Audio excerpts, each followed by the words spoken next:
Tem uma pergunta também de Pix, do Anselmo, que mandou aqui para mim. Uma pergunta um pouco complicada. Rui, eu vou fazer aqui, aí você avalia como a melhor maneira de discutir o problema. Ele mandou um Pix para a gente dizendo o seguinte: Rui, a psicanálise afirma que a marca da vida moderna, contemporânea, é que não há mais predominância de um ideal elevado do eu. Do ideal de um eu elevado, segundo determinados valores morais, que hierarquizam e julgam o valor das ações segundo uma determinada norma, uma determinada linha acima da qual ficam as ações louváveis e abaixo da qual ficam as ações condenáveis.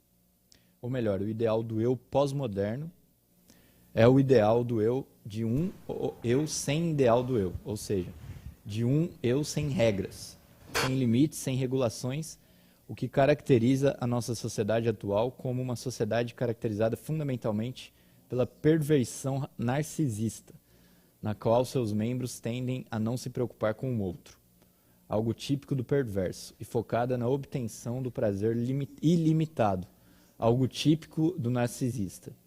Como você avalia esse diagnóstico psicanalítico social, a situação da crise do capitalismo em seu estágio atual? E como você pensa a articulação entre o psiquismo e a sociedade? Um pouco complicado. Por incrível que pareça, eu vou comentar esse...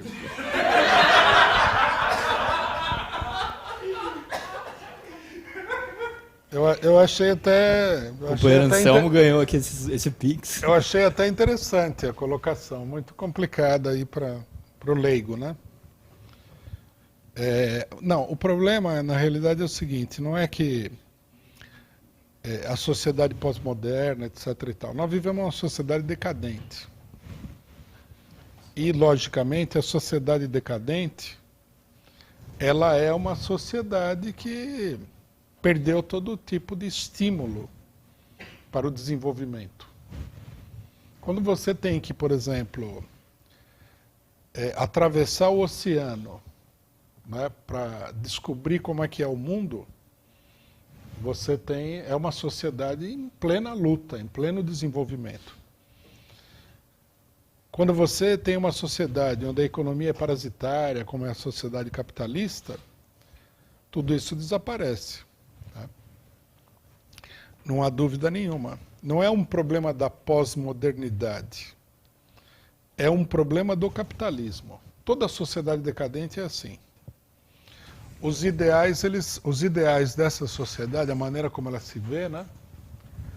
Idealmente falando, eles são muito sem substância. Então, por exemplo, é uma democracia abstrata, né? A pessoa fala que se sente, né? O europeu, né? Os países capitalistas mais desenvolvidos, europeu, norte-americano, ele se sente superior aos outros porque ele tem um conforto material, mas ele, na verdade, não é superior. É uma sociedade estagnada. Se for ver, por exemplo, se você for comparar a sociedade brasileira com a sociedade europeia, a sociedade brasileira é mais dinâmica, apesar de todos os problemas que tem aqui. É uma sociedade que está lutando para se desenvolver. A sociedade europeia não. É uma sociedade muito estagnada. Bom, nessas condições, né, o ideal social só poderia vir da classe operária. Isso já há muito tempo, é o socialismo. Mas o socialismo está em crise, né? O socialismo entrou em crise depois da Revolução Russa, com o stalinismo, e a crise continua até agora. É um processo complexo, né? Esse negócio do narcisismo, né, mas tudo bem, há uma forte tendência, né, das pessoas, principalmente os privilegiados da sociedade, a ter uma visão toda da coisa narcisista, ou hedonista, quer dizer, a pessoa está voltada para o gozo, para o prazer, né? A sociedade que está voltada para o prazer é, por definição, a sociedade decadente. A sociedade dinâmica é a sociedade que está voltada para a luta. Toda a sociedade que...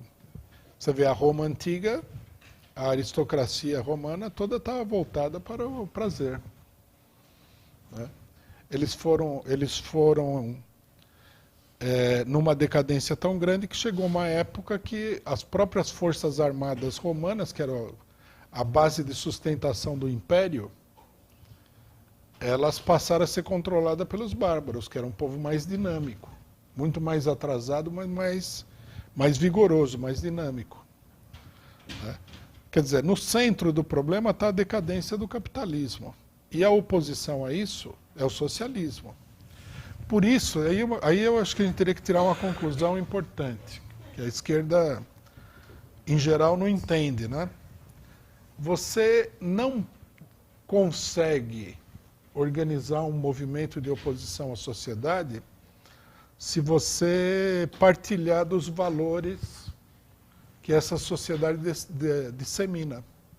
Principalmente a busca incessante do prazer, esse hedonismo, esse narcisismo. Você tem que romper com isso daí. Né? Para construir um movimento de oposição, o movimento de oposição não pode ser apenas um movimento intelectual. Ele tem que ser um movimento prático do próprio modo de vida das pessoas. Se você for aderir a tudo e colocar que o mais importante de tudo é o problema do seu prazer, você nunca vai conseguir criar um movimento de oposição. Né? Você vê, por exemplo, a esquerda né, tá contaminada aí pela ideia de que os problemas de natureza sexual são os problemas fundamentais da humanidade. Né? Aí tem o problema da mulher, tem o problema do LGBT, papapá. Isso não é verdade, isso daí. Isso é apenas uma manifestação de decadência.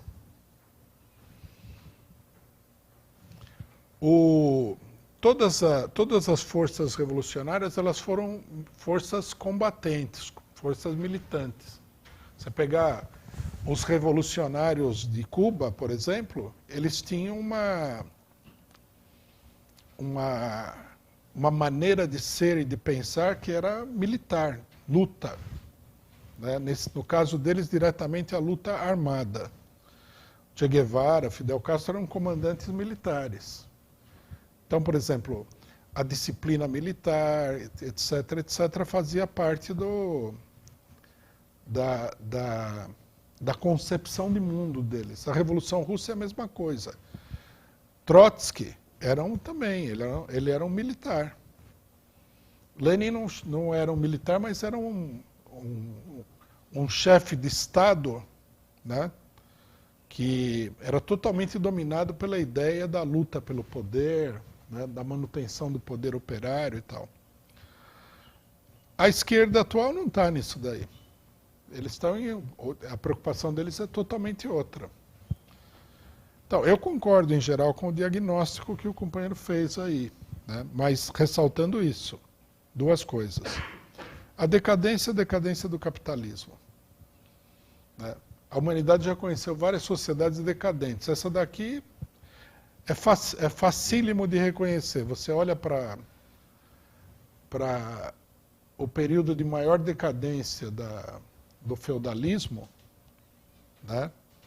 As monarquias absolutas, e você vê a semelhança. Você olha para Roma antiga, a Grécia no período de decadência, tudo assim. O pessoal abandona toda a perspectiva de luta, vai definhando, e chega um momento a sociedade desmorona. E segundo, né, se nós queremos ter um conjunto de valores, tem que estar ligado à Revolução Socialista, a Revolução da classe operária. Não tem outro lugar onde você buscar valores para definir aí, para orientar a sua vida no dia a dia. Por isso o socialismo não pode ser uma coisa também puramente política. Tem que ser também um modo de vida. Não que você tenha que viver como se você estivesse no socialismo, que é absurdo. Mas o socialista de verdade, revolucionário, é um militante, é um combatente. Ele vê a coisa desse ponto de vista. Ele tem ele tem, como diz o Manifesto Comunista, um mundo a ser conquistado, né? E conquistar significa que você precisa ter força moral que ampare a força física que vai ser usada na conquista dessa sociedade nova.